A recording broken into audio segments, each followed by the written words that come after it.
Olá, gente, boa noite. Estamos iniciando um mês do nosso trabalho do programa Conheça Seu Candidato Messias.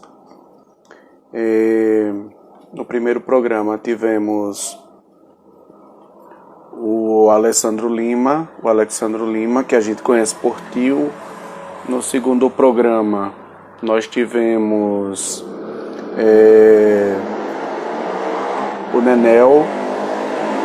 No programa passado nós tivemos o Leandro João, que a gente conhece por Torinho, e hoje nós vamos ter no nosso programa o Luiz Eduardo Marques da Silva. Ele agora está usando o apelido de Dudu da gente.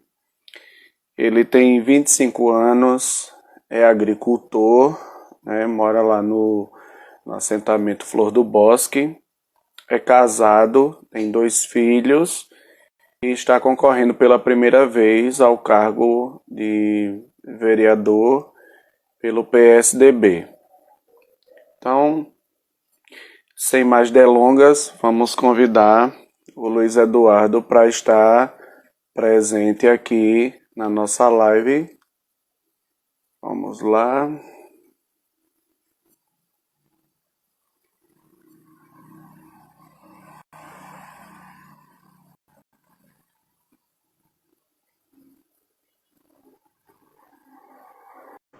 Lembrando, gente, que as nossas lives de setembro, elas já estão todas preenchidas, as dos domingos, mas nós temos ainda espaço nas lives de outubro.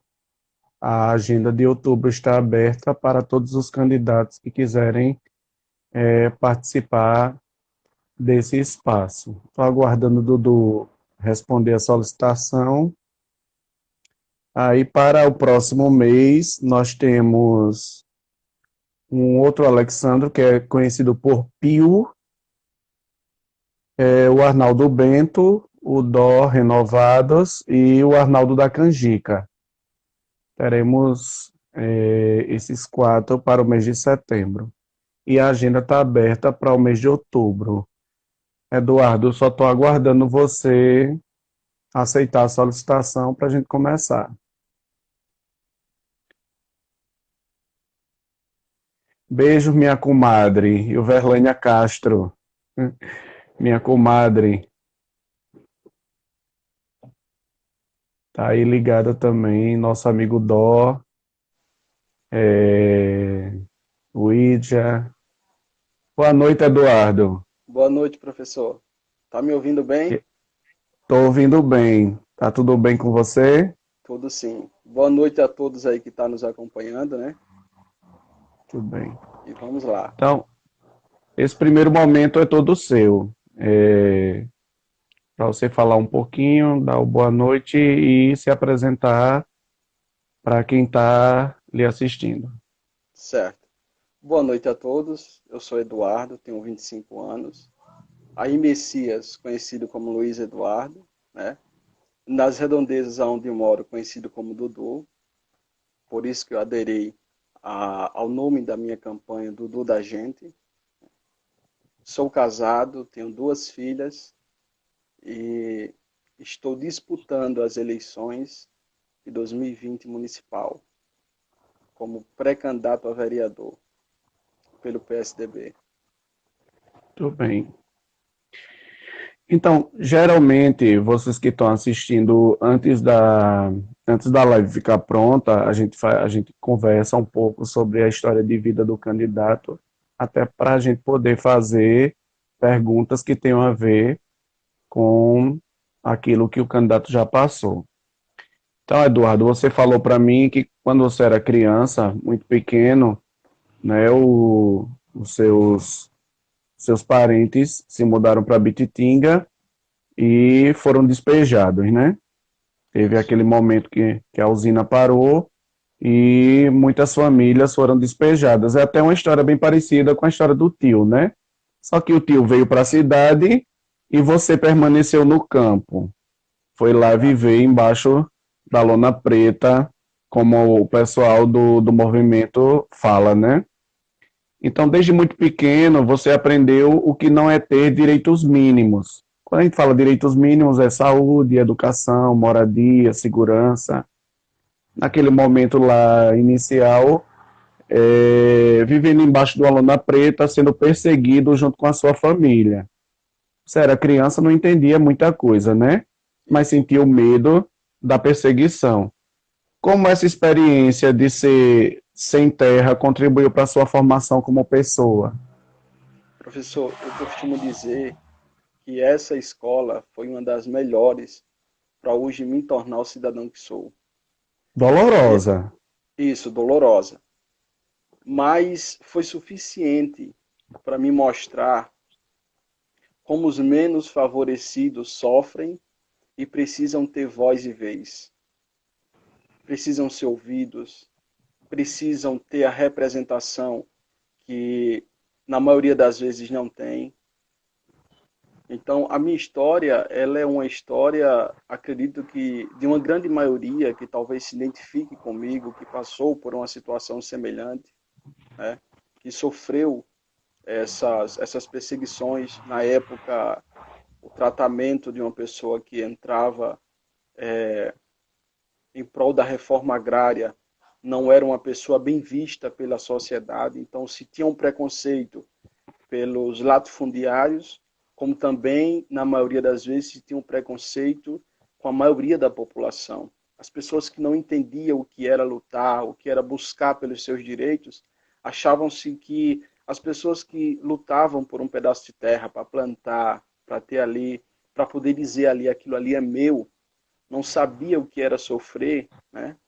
E muitas das vezes ficava do lado dos latifundiários, dos poderosos, podemos dizer assim. Então isso, a gente passou na pele por isso. Sentimos na pele o que é lutar, o que é sofrer. E por isso que hoje eu sou essa pessoa que sou. Com o meu conhecimento. E boa parte, Eduardo, dessa visão que as pessoas têm, estereotipada do sem terra, foi construída pela TV, né? A televisão mostra o sem terra como um baderneiro que está querendo roubar a terra dos outros, quando na verdade o que as pessoas não sabem, porque também não procuram saber, não estudam, se deixam levar pela mídia, é que quando o movimento ele busca uma terra que está ali servindo para nada. É uma terra boa, é uma terra fértil, mas ela é uma terra improdutiva. Deve ao Estado, Então, né? Está em dívida com o uma, Estado, então, tem tudo isso por trás. Mas as pessoas não entendem, acham que as pessoas estão querendo tomar a terra na mão grande, mas não é por aí. verdade. Bem, aí a gente sabe que para quem mora no campo, a gente aqui na cidade a gente tem muitos problemas, problemas gritantes, que muitas vezes não são vistos porque boa parte desses problemas ele está lá nas periferias da cidade, mas a gente ainda consegue enxergar. Mas o homem que está no campo, muitas vezes ele é invisibilizado. A gente não sabe o que está acontecendo lá no campo. E muitas vezes as dificuldades são muito maiores do que as dificuldades que se passa aqui na cidade.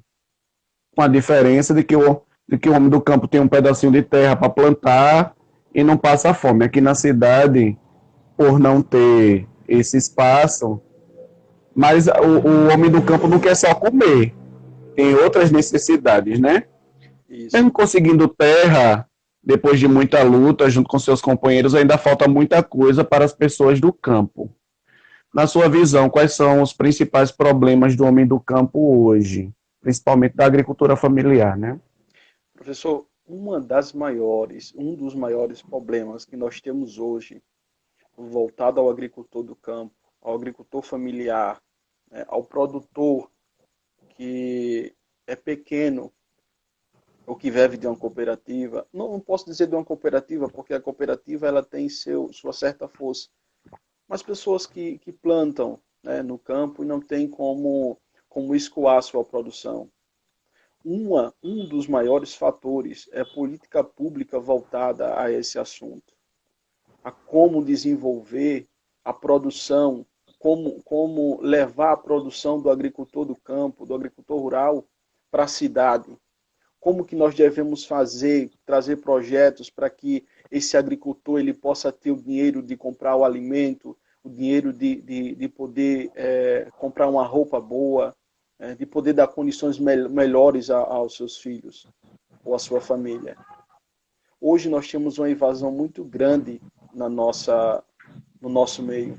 Quando se fala de agricultura familiar, as pessoas só pensam, a agricultura familiar é simples, é ótimo demais. A pessoa só vai lá, planta ecologicamente, não usa nenhum tipo de agrotóxico e pronto, acabou. Só que é muito difícil se manter na agricultura familiar. É muito complicado o homem, o jovem, a pessoa do campo viver no campo. Vive no campo quem ama, quem gosta, né? Então, isso é o que eu tenho dito e falo sempre. Precisamos de políticas públicas do município, do estado, enfim, da área estadual, federal, para que dê mais credibilidade ao homem do campo. Se vê aí em muitos jornais as pessoas dizendo que o homem do campo tem seus créditos, tem seus investimentos, mas pouco se chega à casa do agricultor. Pouco se vem fazendo por eles. Isso é muito importante. O acesso ainda é muito difícil, né? Muito O complicado. crédito existe, mas o acesso é que é o problema. Tem gente que acha, Eduardo, que legal, o Sem Terra ganhou terra. Resolveram todos os problemas. Mas não é por aí, né? Não. Só ter a terra não garante produção, não garante que o agricultor vai ter uma vida digna. Precisa de outros mecanismos estatais, né, dos governos, para que realmente o homem do campo seja fixado no campo. Porque eu conheço muita gente que ganhou terra. Eu tenho uma tia que mora em Maragogi, no assentamento Nova Jerusalém, e como não existe ainda política pública dentro do assentamento, eles construíram uma agrovila belíssima, né? Eles construíram um galpão para o pessoal se reunir, coisa linda. Mas não existe o incentivo para que eles possam trabalhar na terra.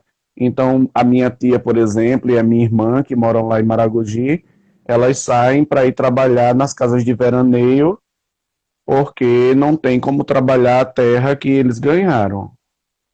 Então, eles fazem um arranjo ali de subsistência, mas não conseguem vender nada para fora porque não tem um crédito para poder trabalhar essa terra.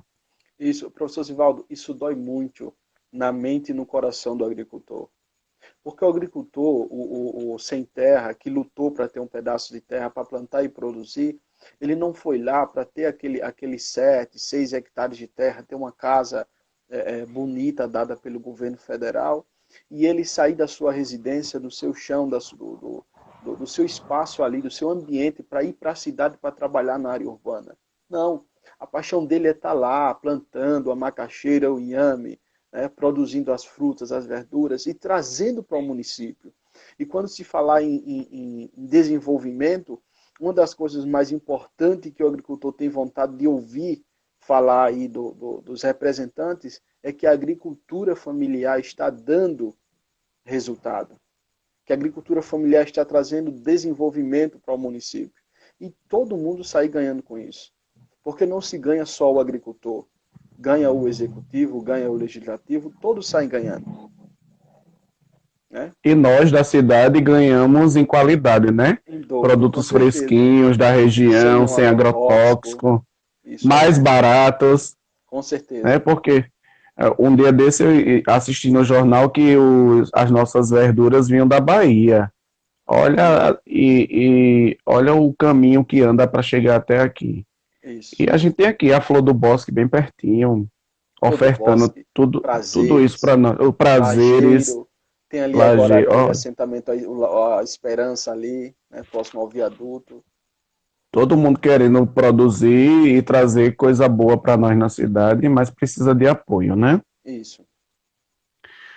Bem, você já foi uma liderança dos jovens do assentamento e certamente você já escutou muitas coisas dos jovens. E você também é jovem, né, Eduardo? Você só Isso. tem 25 anos, é muito novinho ainda, apesar de já ser casado, ter duas filhas Isso. e trabalhar um bocado. Mas para o jovem é tudo muito mais difícil, né?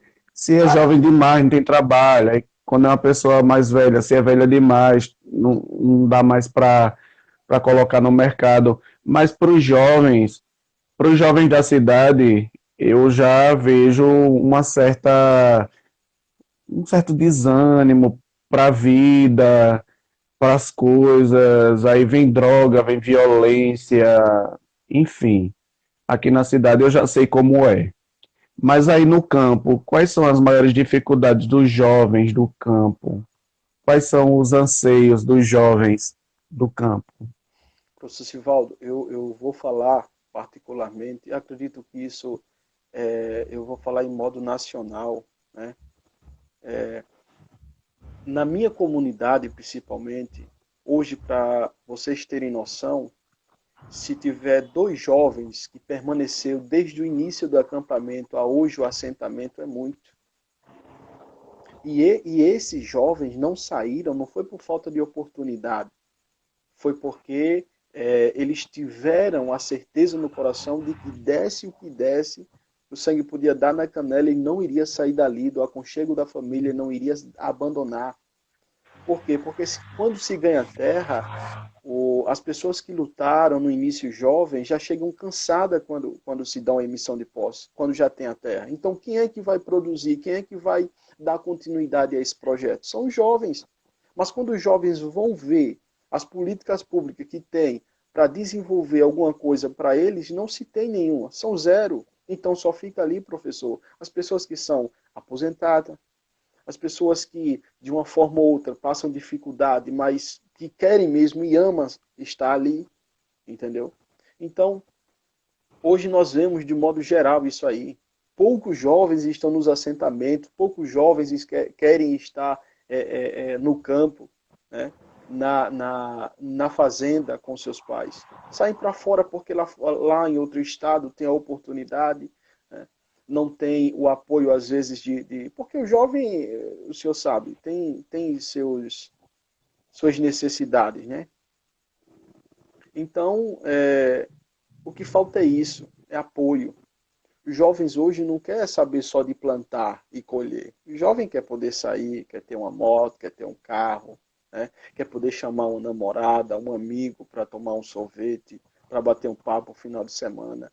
Então nós não temos isso. Podemos até produzir, plantar, mas na hora de escoar a produção não se tem. E outra, a grande evasão que nós temos também, que traz essa dificuldade, é às vezes os atravessadores. As pessoas que vendem sabem do que eu estou falando. O atravessador é aquela pessoa que vai lá e compra pela metade do preço, e às vezes por menos da metade do preço. Então isso complica a vida do cidadão, complica a vida do agricultor.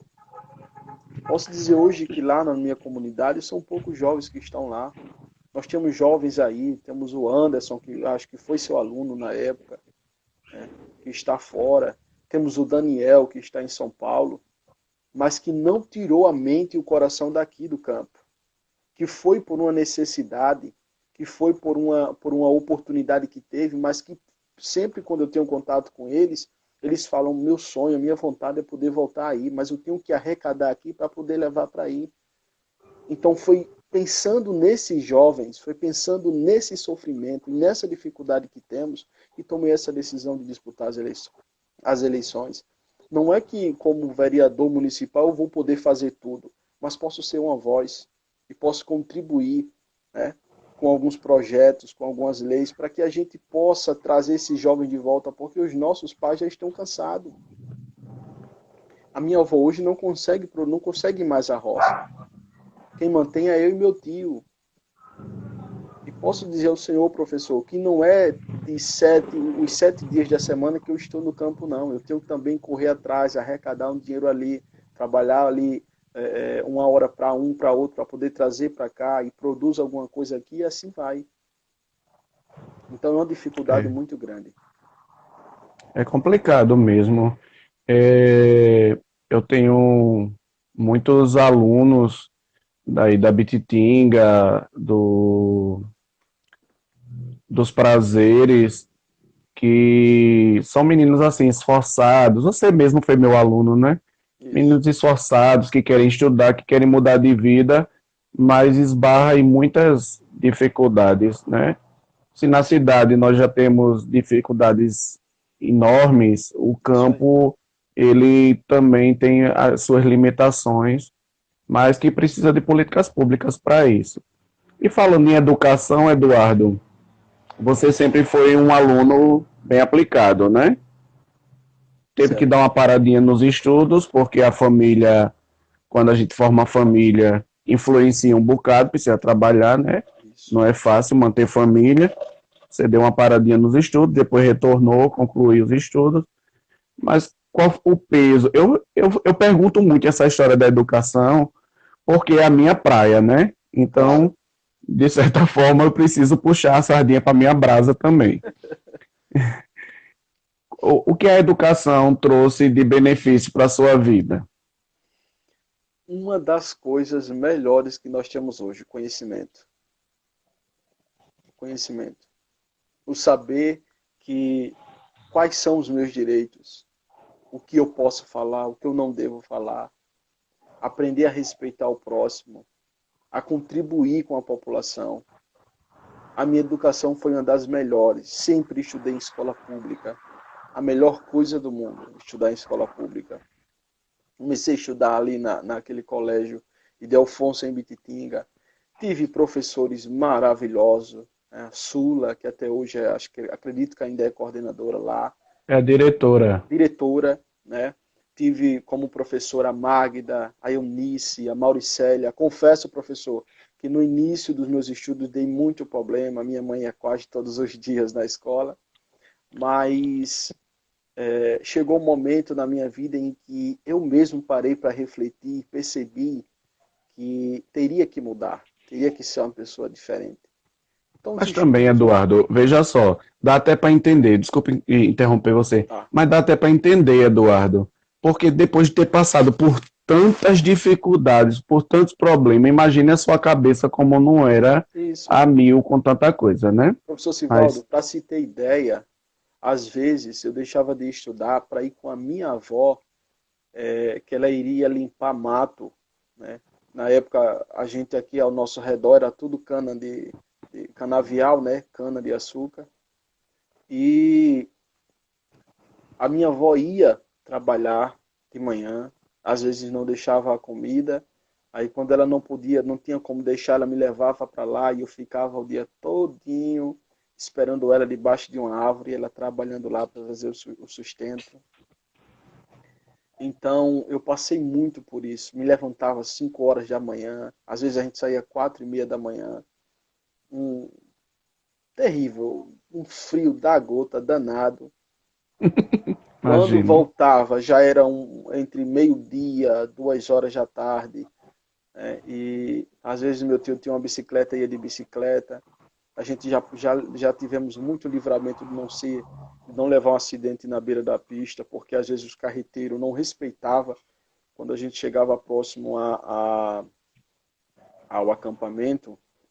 Claro que a maioria dos carreteiros tinha muito raiva, porque a gente fechava, né, fazia mobilizações nas pistas. Para muitas pessoas isso era vandalismo, mas para nós era uma forma da população, da mídia e do governo nos escutar e nos ouvir. Porque enquanto nós não fazíamos barulho, ninguém nos via, ninguém nos ouvia. Então, quando nós fechávamos a pista, apesar de complicar a vida de alguns, mas era a forma da gente chamar a atenção. A gente poderia ir para o Palácio do Planalto, poderia ir à frente da Câmara Legislativa, ninguém iria nos escutar.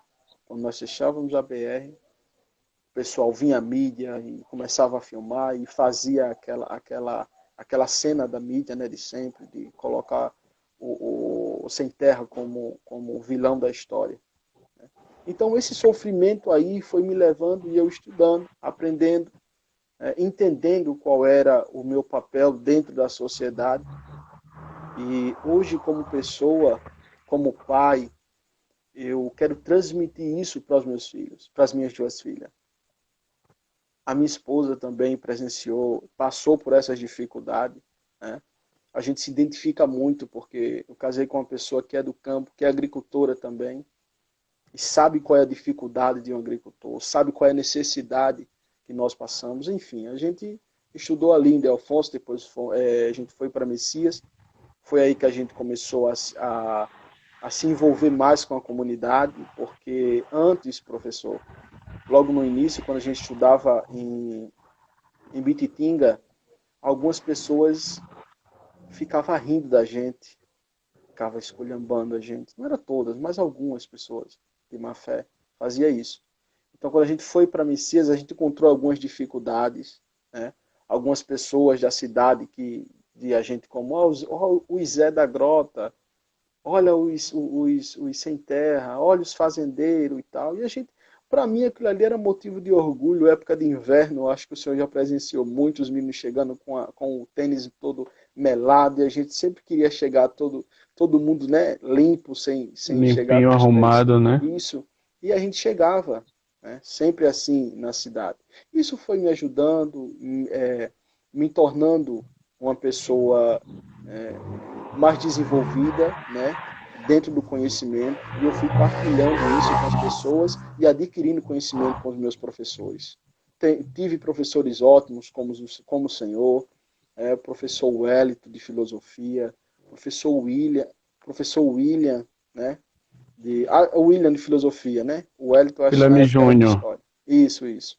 Então, assim, foram pessoas que contribuíram comigo muito bem para hoje eu ser essa pessoa.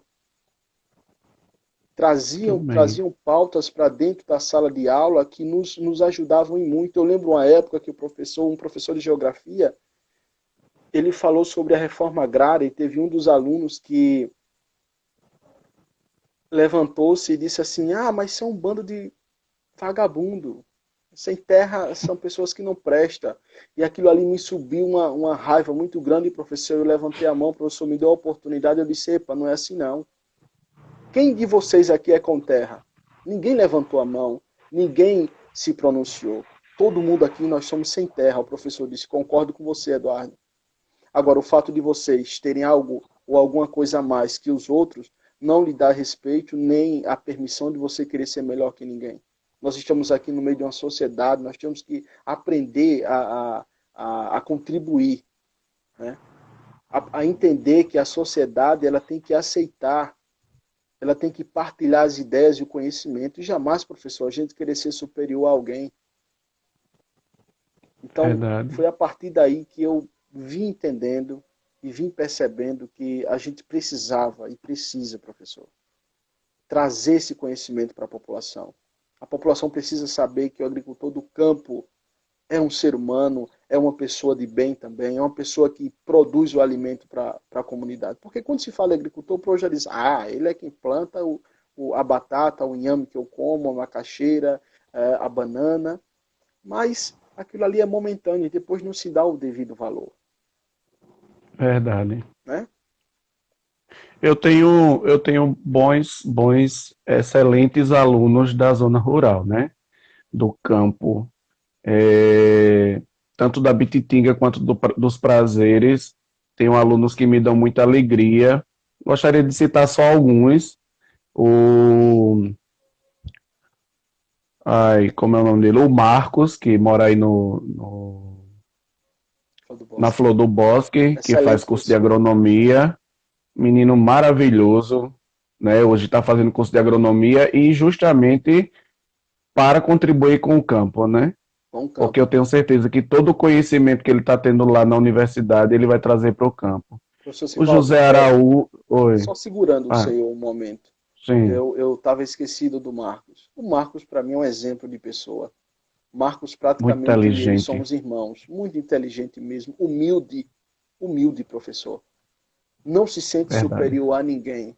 Converso com o Marcos todos os dias e todas as vezes que a gente conversa, a gente partilha ideias. E eu disse e digo, como representante da juventude, quando fui, como presidente do assentamento por 2 anos que fui, eu sempre dizia: Marquinhos é o exemplo que nós temos que levar. Marquinhos é o orgulho do assentamento. Um É o orgulho orgulho mesmo. do homem do campo. Porque ele tinha oportunidade, professor, de sair para fora, como eu tive. Mas ele disse, não, vou permanecer aqui com meu pai, vou dar continuidade aqui hoje. Né? Esse ano talvez não consiga se formar, mas ano que vem ele está concluindo. E isso é muito gratificante para nós. Isso é É um um menino exemplo de maravilhoso. que o jovem do campo, com seu esforço, mesmo com as suas dificuldades, consegue e alcança os seus objetivos. Continue, professor. E você sabe que a dificuldade dele é grande, né? Porque ele tem Muita. que sair daí muito cedo para poder pegar um ônibus aqui e ir para a faculdade e depois para voltar. Dentro da faculdade a gente precisa correr atrás de uma bolsa para ver se ganha um dinheirinho para essas necessidades de lanche, de transporte. E o Marco é desenrolado. Muito. Aí eu tenho também o Cláudio Alberto, que também foi um excelente aluno. O José Araújo, que é de lá do. Conheço também. José Araújo, um menino muito inteligente. Muito E inteligente. vários alunos que eu tenho aí dessa região que se destacam. A minha nutricionista, a Renata Medeiros, que está assistindo a gente, ela é da Bititinga. Que bom, Ela professor. é fruto da Bititinga. Então ela se Né? Hoje, identifica com essa história de vida, né? Entende ela morou muito tempo, ela morou, veio criança para a cidade, né? A família toda veio junto. E hoje ela é nutricionista, uma das melhores de Alagoas.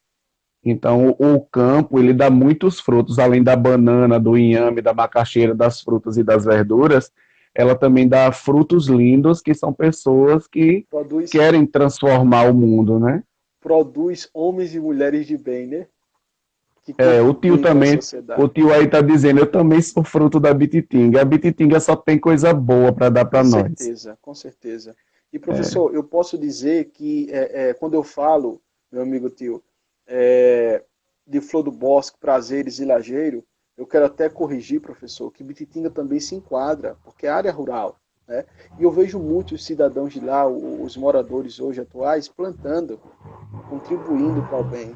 Então somos uma família muito grande que devemos nos juntarmos e somar para tornar mais desenvolvido o nosso cantinho, posso dizer assim.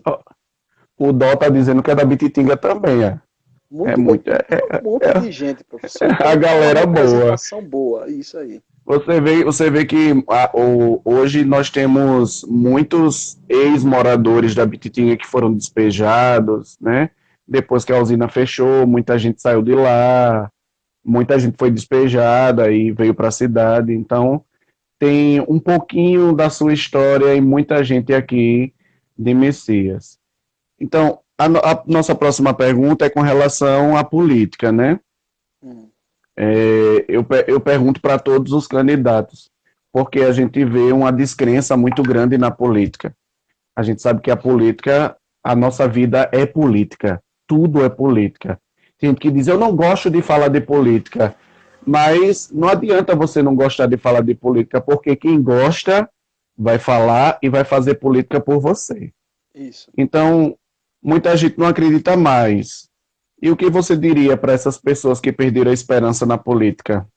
Eu já começo dizendo, professor, que a política é a solução para todos os problemas dentro da sociedade. A política é a oportunidade onde nós temos para contribuir e levar uma pessoa que nos representa para desenvolver o município, o campo, a cidade. Então, isso é um conjunto.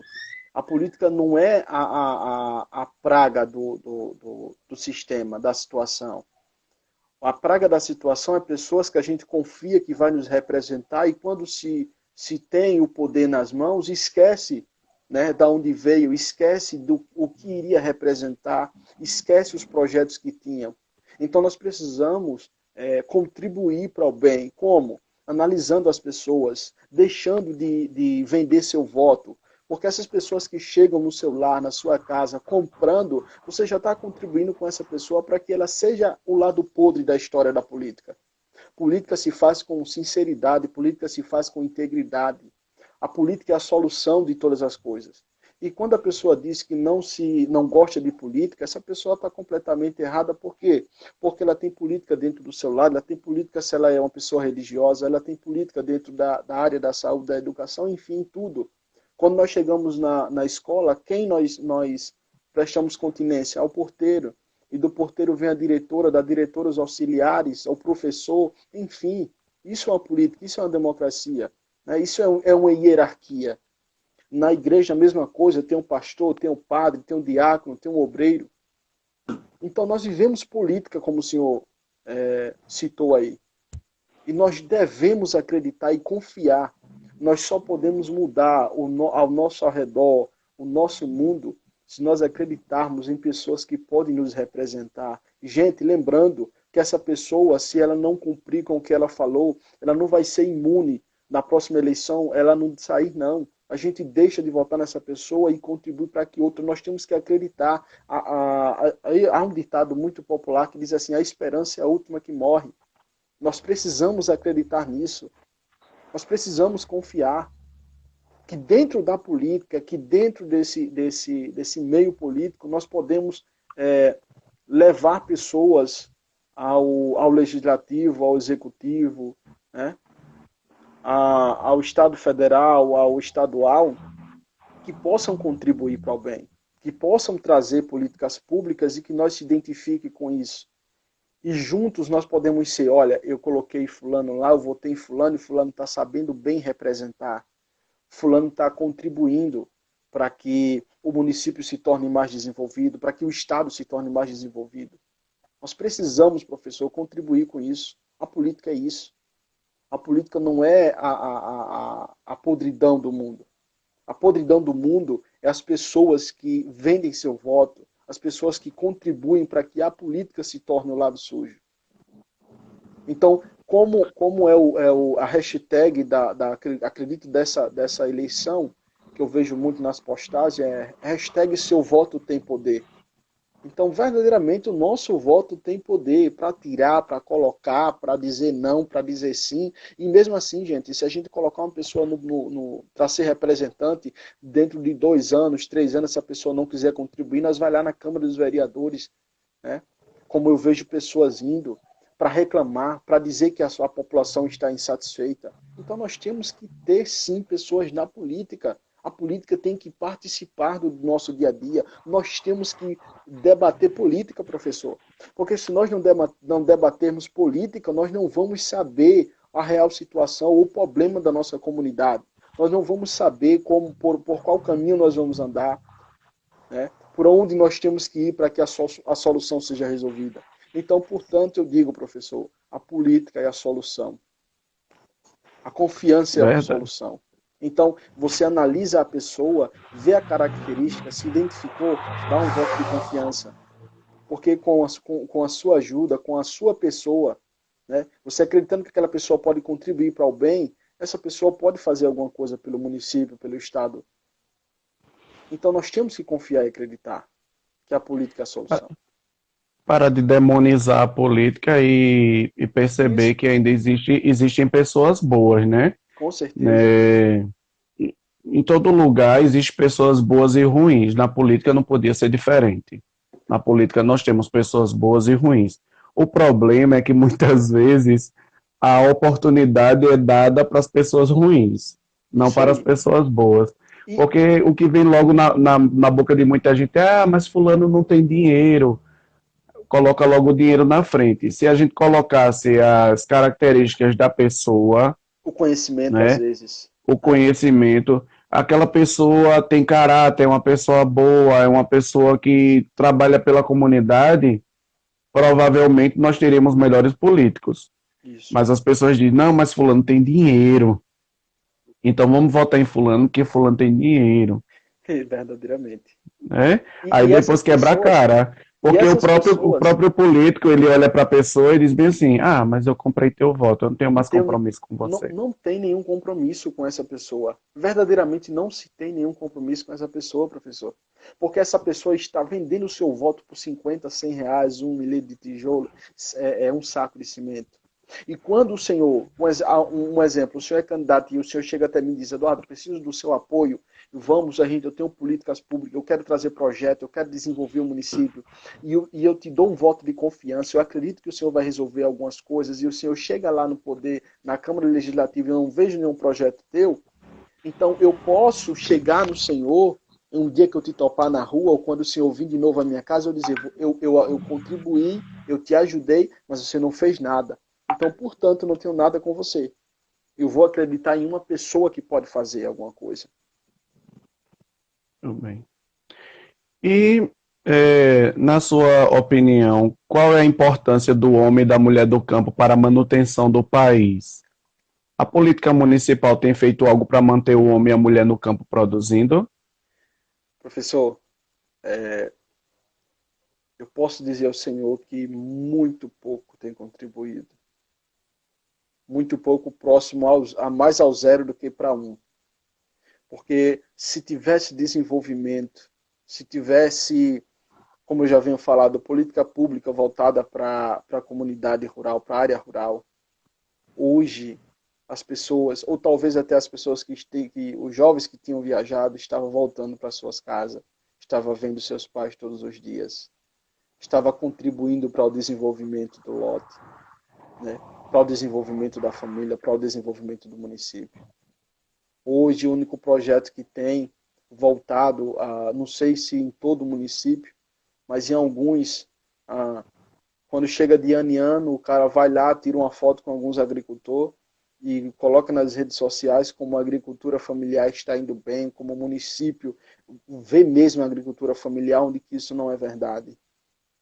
A agricultura familiar, para ser bem desenvolvida, precisa de selos orgânicos. A agricultura familiar, para ser bem desenvolvida, precisa do apoio do executivo e do legislativo. Eu vejo poucas pessoas levar projetos de lei dentro da Câmara Municipal para desenvolver projetos para a área rural. Eu vejo pessoas preocupadas somente com uma caçamba de tijolo para colocar num buraco para o ônibus da escola passar. Eu não vejo pessoas preocupadas em levar também para escoar a produção do agricultor. Então, o município, eu posso especificar até de modo geral, poucos municípios têm desenvolvido. Passei há uns meses trabalhando em Viçosa, como já disse ao senhor, não passo 100% no assentamento, mas trabalhei alguns meses em Viçosa e eu vi o desenvolvimento lá. Lá se tem projetos, tem uma empresa uma fábrica de pimenta, né? Tem um trator próprio do município, tem um trator que não passa somente 3 horas na terra do agricultor, passa a hora que o agricultor precisar. Não precisa estar falando com A e com B para o trator chegar à sua casa, não. Apenas o líder comunitário vai lá e avisa, fulano está precisando do trator para gradear tantos hectares de terra, ou para gradear 1 hora, 2 horas, enfim. A pessoa, o agricultor é que vai lá e tem essa liberdade de chegar e dizer assim, eu quero tantas horas para que eu possa produzir. Então, está faltando isso. O município precisa se preocupar mais com isso. Precisa desenvolver seres orgânicos, precisa trazer o agricultor para participar mais, né, do convívio social no município. E muito pouco se tem contribuído com isso. Muito pouco mesmo. As pessoas dizem, não, mas tem o PAA, tem o PENAI, que o assentamento tal desenvolve, o Flor do Bosque leva ao município. Como? São 35 famílias dentro do assentamento. Se tiver 10 ou 15 pessoas que forneçam, 22 pessoas que forneçam para o PA é muito. Ou seja, não está todo mundo engajado nesse projeto. Por quê? Porque o cara chega lá...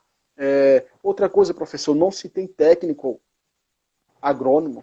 É por isso que eu digo que Marquinhos é um exemplo de pessoa, é um cara que vai ser orgulho para nós, porque um dia quando ele estiver representando algum município ou em algum lugar desse, ele vai lembrar, eu já fui agricultor, eu sou agricultor, meu pai é agricultor, ele sofreu com isso, então eu vou dar valor ao meu trabalho.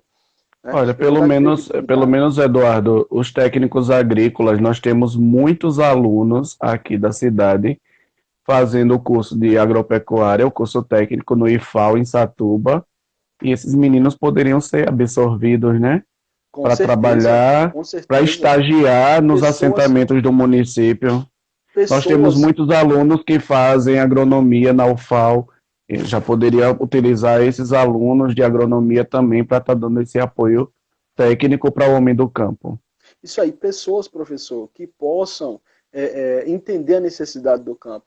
Para o senhor ter ideia, a gente pegou um projeto, como eu falei para o senhor, se tem projeto voltado ao agricultor, tem, mas é uma burocracia. E nós, eu e minha avó, a gente pegou um projeto do Banco do Nordeste, que foram uma carta de crédito no valor de R$ 26.000. A gente empenhou todinha na terra. Só que a gente ia ter o apoio do técnico do banco, mas o técnico do banco não foi lá cumprir seu papel. Ganhou dinheiro, não cumpriu seu papel. A gente aguardou, a gente plantou banana comprida. Tava uma coisa linda. Se o senhor ver o plantio, tava uma coisa espetacular. Mas teve uma seca muito grande. A gente comprou bomba, fez irrigação e tudo, mas não conseguimos manter. Hoje nós temos poucos pés lá, não conseguimos manter, por quê? Porque não tínhamos a experiência. Ou seja, o agricultor ele tem o desejo, professor, de produzir, mas não tem a experiência. Por exemplo, como é que eu vou combater essa praga? Como é que eu vou desenvolver esse projeto aqui, ter essa organização? Não é todo agricultor que tem isso, então precisa de um apoio técnico. E na maioria das vezes tem pessoas e até no nosso município nós temos um técnico que pouco se anda nos assentamentos. E quando anda é para assinar um papel, uma declaração de alguma coisa, ou fazer uma palestra e ponto final. Então nós precisamos mudar isso, nós precisamos ter técnico dentro do município que represente a população, ao pessoal da área rural. O técnico que vá lá e consiga, junto com o povo, resolver a situação do problema e ver produzir. Isso mesmo. Não, não um técnico de boca, né, mas um técnico de Isso. fato e de direito que esteja lá ajudando o homem do campo. Nós temos muitos profissionais formados em formação, tanto na área técnica agrícola como no curso de agronomia mesmo. E o município poderia muito bem fazer uma parceria com a UFAL e já trazer essa galera para cá para colaborar com vocês, né? Isso aí. Mas vamos ver. O que é que a gente pode esperar do Luiz Eduardo Marques da Silva, o Dudu da gente, como parlamentar na Câmara Municipal de Messias? Olha, Que a professor, gente... eu tenho dito aos meus amigos, à minha esposa, eu partilho muitas ideias com ela, e tenho dito que quero ser um representante do povo. Eu quero poder subir na tribuna, levar meus projetos, discutir leis com os parlamentares, né? Discutir projetos, tentar buscar um meio para a gente desenvolver o nosso município, não só na área rural, como também na educação, na saúde, né? No comércio, enfim, poder debater políticas públicas voltadas a essas situações e contribuir, né, para o desenvolvimento do nosso município. Nós não precisamos ter representantes que só subam na tribuna, desabafe o seu pensamento ou o que ele acha porque A e B falou da filha, do pai, da mãe, ou porque só elogiar o executivo. Não, nós precisamos de representante que suba na tribuna, leve sua emenda, seu projeto de lei, e se vê o executivo cumprindo algum tipo ou parando de desenvolver alguma coisa, deixando a desejar em alguma situação, chegar lá e cobrar. Nós não precisamos ter, claro, o legislativo e o executivo é uma parceria, sim, mas nós somos fiscais. Uma pessoa, quando se torna vereador de um município, ele é fiscal do povo, ele precisa representar o povo. Então, tenho certeza que o Dudu da gente, o Eduardo Marques, será essa pessoa. O meu projeto, o meu pensamento é esse, é poder representar a nossa população. E não falo só da área rural, falo em um todo. Eu não posso ter o conhecimento do mundo, mas o pouco de ideias que eu tenho pode ajudar, pode contribuir, né? Então, Dudu da gente é isso. É querer poder ver o nosso município desenvolver mais, professor. Nós somos um município na metrópole. praticamente de Maceió, as portas de Maceió. Nós precisamos ter esse município bem desenvolvido, com uma entrada Verdade. limpíssima, né? Que as pessoas passem, tenham gosto de entrar pelo nosso município, que vá ali na feira, na quarta-feira, e veja os agricultores de Flor do Bosque, os agricultores de Prazeres, de Lajeiro, o pessoal da Bititinga, e esteja lá com o fardamento todo bonitinho, dizendo, ó, que eu sou agricultor rural, né? Eu produzo produtos orgânicos, tenho o meu selo orgânico aqui, todo mundo sai ganhando com isso. O cara chegar lá, comer um pé de moleque, comer uma pamonha na época de São João, né? O cara passar ali, comer uma tapioca, isso é gratificante. Você vai à cidade, quando chega lá para viajar, eita rapaz, está tendo feirinha hoje do pessoal lá dos Da assentamentos, reforma agrária. né? Da reforma agrária, vamos lá, porque lá o produto é orgânico.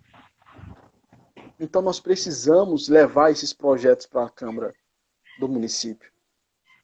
E sinto na responsabilidade de poder representar essa categoria. Sinto na responsabilidade de poder, junto com os meus companheiros, incentivar e levar essas pautas, essas discussões para dentro da nossa Câmara. Para que a gente possa ter algum tipo de solução, para que a gente chegue a um consenso comum e poder fazer alguma coisa pela nossa população, para que a gente se torne mais desenvolvido. Esse é o Dudu da gente. Tudo bem. Rapaz, eu adorei conversar com você, mas a gente já está já no finalzinho do nosso tempo. Eu já quero agradecer a sua presença, também agradecer a confiança no nosso trabalho. Esse trabalho é justamente para que a comunidade possa conhecer vocês, que a comunidade possa é, ouvir melhor os nossos candidatos de todas as áreas, viu? Você que é da situação, você que é das oposições, está afim, a nossa agenda está aberta para o mês de outubro. Já fechei a agenda de setembro com os candidatos de Professor, setembro. eu Vocês quero. podem entrar em contato, né? E agradecer, Eduardo, porque você, assim, eu estou muito satisfeito com as suas falas, as falas de alguém que conhece o campo e que sabe do que está falando. Professor, eu quero salientar também o seguinte: o nosso governador, nas últimas publicações dele, em uma entrevista que ele deu, falando sobre a convenção partidária, ele disse assim: o jornalista perguntou, e o que o senhor diz sobre a convenção partidária de partidos que estão montando pessoas para se aglomerando? E ele disse, olha, não vote em candidato que faz aglomerações. Né? E eu quero salientar o seguinte, professor, deixar bem claro para a população messiense: não vote no candidato que vem, que tem essa oportunidade de poder debater com o Senhor, de poder debater com outras e outras pessoas em uma live, o seu pensamento, os seus projetos para o município, as suas ideias, trazer a sua história. Não vote em pessoas que não queiram esse momento, porque esse momento é o momento da democracia. Esse momento é o momento da população conhece o seu representante e tem a certeza de que é esse aí que vai poder me representar. Então esse é um momento democrático, né? Esse é um momento onde a gente partilha ideias e as pessoas conhecem. Nós temos aí meu amigo Alexandre, meu amigo João do Bolo, né?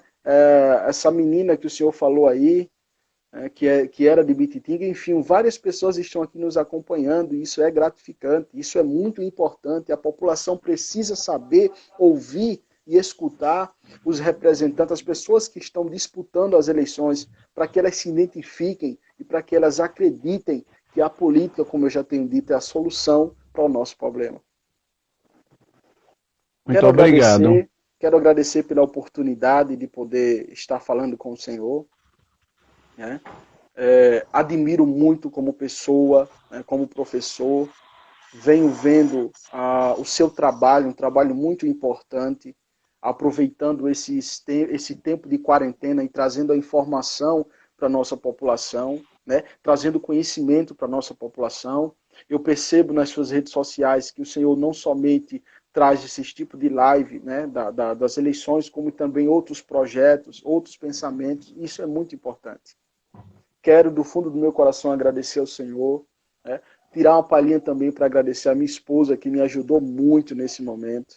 Falei para ela, eu estou um pouco nervosa. Ela disse, não, eu acredito em você, eu tenho certeza que você irá representar nós. Então, quero também mandar um abraço e um beijo para ela. Olha aí, a gente conclui a nossa live com a frase que a Renata colocou. Se o campo não planta, a A cidade cidade não não come. come. Viva a Viva a democracia. democracia! Para Verdade. vocês que para vocês que ficaram com a gente até agora, meu muito obrigado. Estaremos iniciando um novo ciclo de lives às quartas-feiras. O nome do nosso ciclo de lives é Vamos falar de política? Na próxima quarta-feira, dia 2 de setembro, estarei recebendo o nosso amigo Gilmar Paixão. Ele vai estar falando com a gente sobre política municipal, né? Uma Professor visão Sivaldo, geral sobre política municipal. Então, todas as quartas-feiras de setembro, teremos o encontro marcado. Vamos falar de política? Eu quero também Oi. aproveitar e já deixar o convite aos amigos que estão nos acompanhando. Provavelmente, sexta-feira que vem, eu irei estar em um momento de uma conversa com o Arthur Araújo, né, o rapaz que está fazendo as enquetes aí, um Muito homem bem. 100% democrático, igual o senhor, pessoa excelente, tranquila. Provavelmente estaremos assim. Se tudo ocorrer bem, sexta-feira estarei uma live com ele, para as pessoas me conhecer mais ainda e tirar mais dúvidas. Quero agradecer do fundo do meu Beleza. coração as pessoas que desde o início têm nos acompanhado aí, como o amigo Alexandro Tio, meu amigo Dó, homem de bem também. Né? Quero dar meu abraço ao amigo João do Bolo, as pessoas que ficaram até o final da nossa live. E dizer que juntos podemos fazer a diferença. A diferença não é só em uma pessoa representar, mas são aquelas pessoas que acreditam que aquela pessoa pode representar e se sentirem representadas. Portanto, professor, agradeço mais uma vez. Tenha uma boa noite e um final de semana bem. E viva a democracia. Viva a democracia. Tchau, tchau. Tchau, tchau.